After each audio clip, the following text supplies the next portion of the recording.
Welcome to the Opening Bell Report. Okay, let's talk about whiplash today.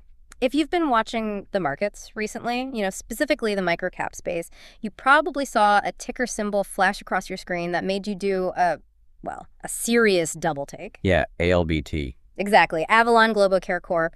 1 minute, it's totally quiet, just sort of drifting along, and the next minute, boom. A massive rally. Over 114% in a single trading day. It closed at $1.09. It was definitely hard to miss. I mean, when a stock moves triple digits in a single session, it wakes everyone up. It triggers the scanners, the algorithm. And day traders. Right. Everyone just starts looking. And usually when I see that, my first instinct, and I think the instinct of a lot of you listening right now, is to roll my eyes a little bit. You think, okay, here we go. Another meme stock squeeze. Yeah, another flash in the pan. Right. Some forum got excited, and you just assume it's all hype and no substance.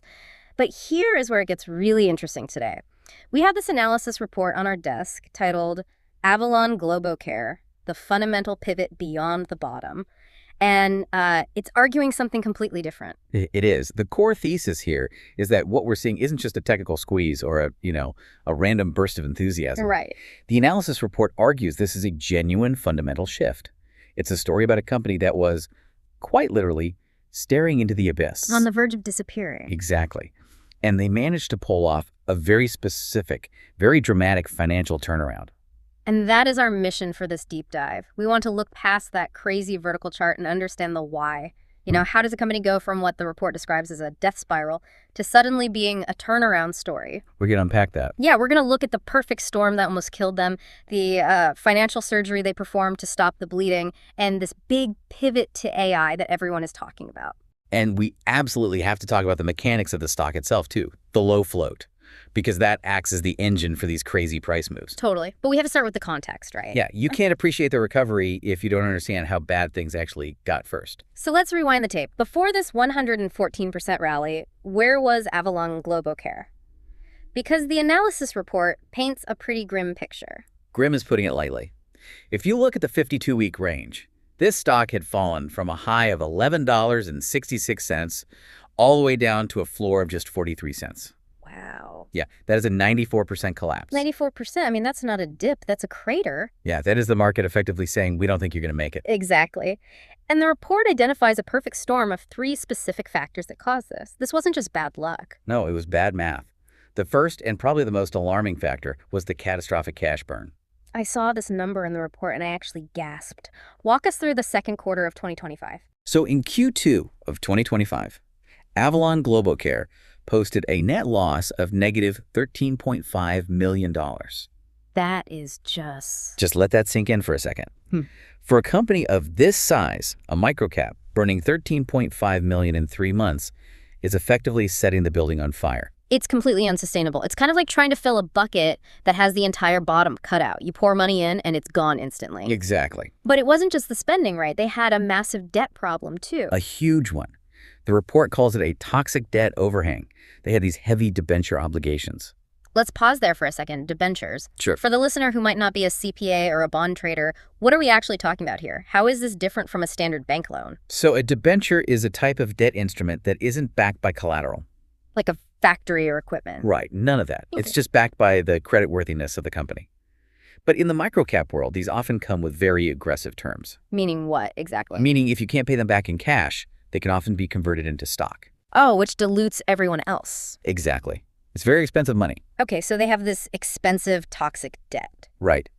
And because of the massive losses from that burn rate we just talked about, combined with this debt, their shareholder equity had technically gone negative. Negative equity. We're talking negative $4.5 million in equity. And negative equity usually means one thing: bankruptcy risk. Precisely. It creates this existential fear. Investors look at that and think, this company owes more than it is worth. Yeah. It might not even exist in 6 months. Yeah.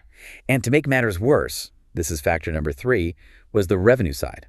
Their traditional business, which was commercial real estate and some medical consulting, had completely stalled. Flatlined is the word the report used. Right. They were bringing in roughly $350,000 per quarter. So wait, do the math on that? Yeah, you're bringing in $350,000, but you're losing $13.5 million. That is terrifying math. That's not a business. That's a charity with a very short runway. It was a near-death experience. There's no other way to put it. The market priced the stock down to 43 cents because the market assumed they were going straight to zero. Okay, so that's the horror story. That is the before picture and why the stock crashed 94%. Exactly. But clearly, they're still here.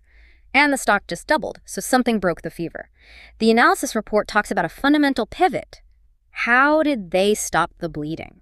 This is where we get into the financial surgery. And it really was surgery. They had to cut deep and fast.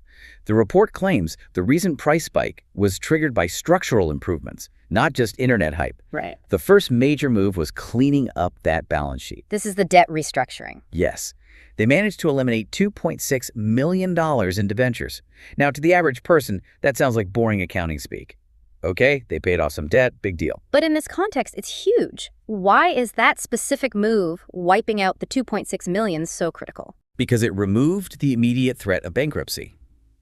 By wiping that toxic debt off the books, they removed the sword of Damocles hanging over their heads. It bought them the right to survive. Exactly. It clears the runway so they aren't constantly tripping over their own obligations, but fixing the debt wouldn't matter at all if they kept burning $13 million a quarter. Right. You can pay off your credit card, but if you're still spending 10 times your salary, you're back in trouble next month. Exactly. So how do they handle the burn rate? Drastically. And this is the part of the analysis report that I think is most impressive from an operational standpoint. If you compare Q2 to Q3, the difference is night and day. Okay. Remember that disastrous negative $13.5 million loss in Q2. Very hard to forget.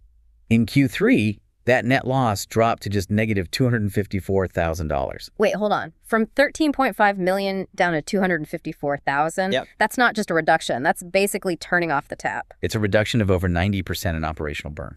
How do you even execute that? Did they just stop paying everyone? Well, the report doesn't list every single line item cut, but usually a drop that sharp means shedding non-core assets, laying off staff, stopping R&D on dead-end projects. Basically putting the company into pure survival mode. Exactly. They cut the fat, the muscle, and probably some of the bone to save the organs. So does that mean they are profitable now? No, and the report is very careful to make that distinction. They are not profitable yet. They're still losing money. Right. But the rate of the loss has decelerated so sharply that the panic is gone.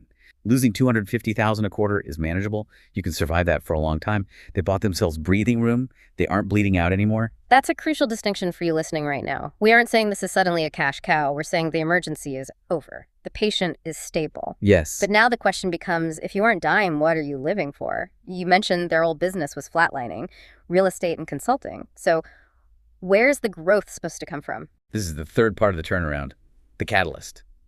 They realized that real estate and consulting weren't going to drive the future, so they pivoted to the hottest sector on the planet right now. Let me guess, AI. You guessed it. They are rebranding the entire future of the company around Avalon Quantum AI. Okay, I have to play the skeptic for a second here, because every single company under the sun right now is slapping AI on their press releases. Oh, absolutely. It feels like the buzzword of the century.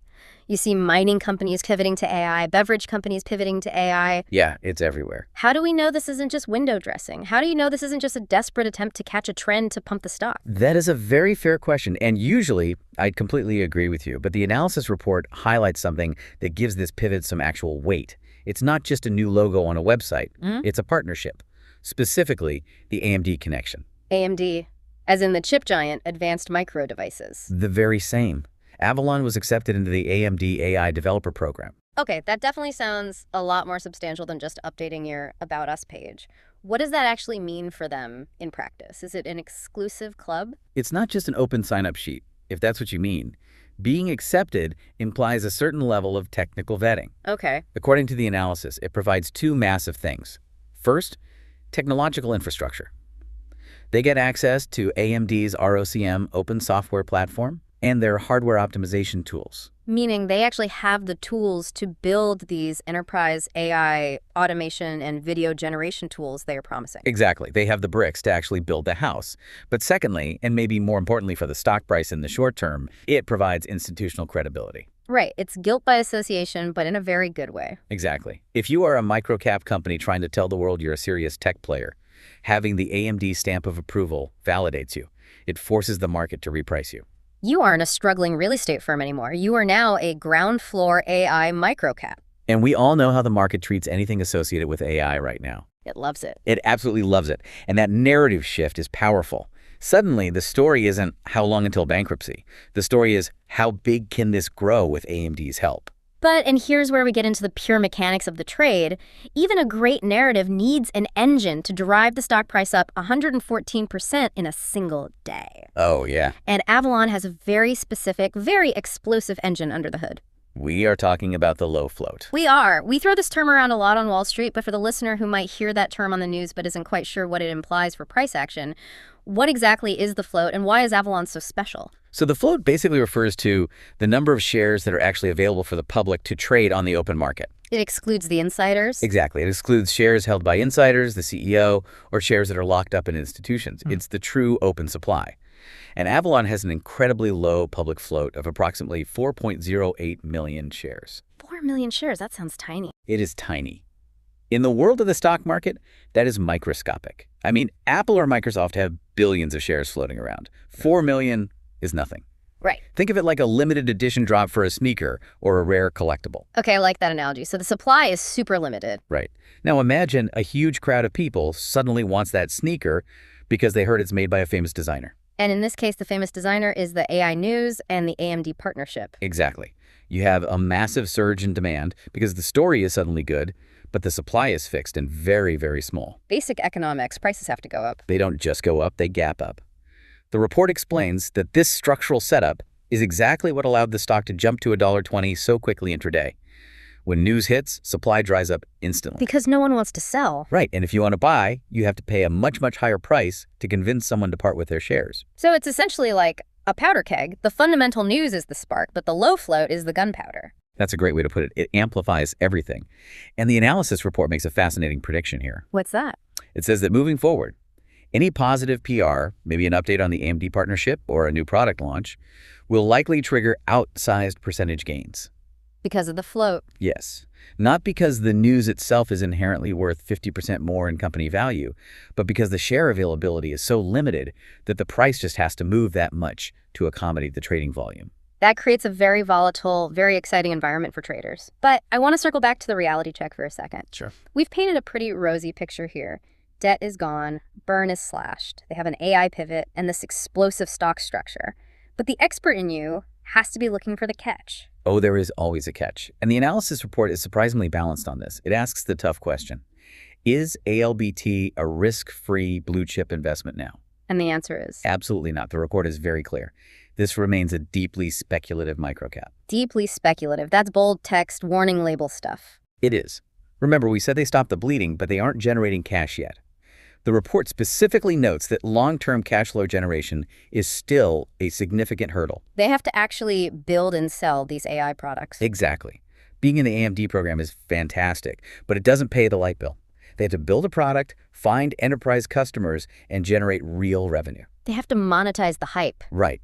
Until they do that, they're just surviving on the savings from their cuts. They've extended the runway, but they still have to take off. So the turnaround is real, the survival is real, but the destination hasn't been reached yet. Correct. But the narrative has shifted. That's the key takeaway from the report. A few months ago, the narrative was bankruptcy is imminent. Now the narrative is high-growth AI play with a clean balance sheet. That is a massive psychological shift for the market. It is. The toxic debt is neutralized. The burn is down 90%. They are in the right sector at the right time. The report's bottom line is that the fundamental data suggests the darkest days are firmly in the rearview mirror. They might not be in paradise yet, but they are definitely out of the storm. Exactly. And that's a huge distinction. You know, it's fascinating to see how quickly these things can change. We are looking at a company that was essentially left for dead, and through some very aggressive maneuvering, they've managed to flip the script entirely. It really is a classic turnaround case study. It shows you that in the microcap world, you can't just look at the stock price or the technicals. You have to look at the balance sheet. You have to look at the debt. Yeah, if you just look at the chart 3 months ago, you would have run away screaming. But if you saw the debt restructuring and the cost-cutting happening under the hood, you might have seen the signal in the noise. That's the true value of digging deep into these analysis reports. So let's quickly recap for our listener. We started with a 94% price collapse caused by excessive burn and bad debt. A total disaster. Then we saw the structural pivot.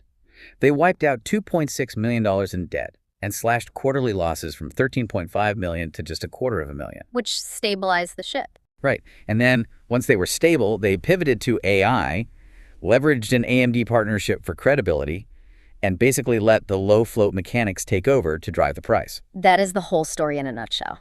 From survival to revival. From the ICU to the racetrack. It's super compelling stuff. But before we let you go, I want to leave you with a thought to mull over, something outside the immediate scope of the report. Okay, let's hear it. So the report highlights that the market is repricing ALBT as an AI company.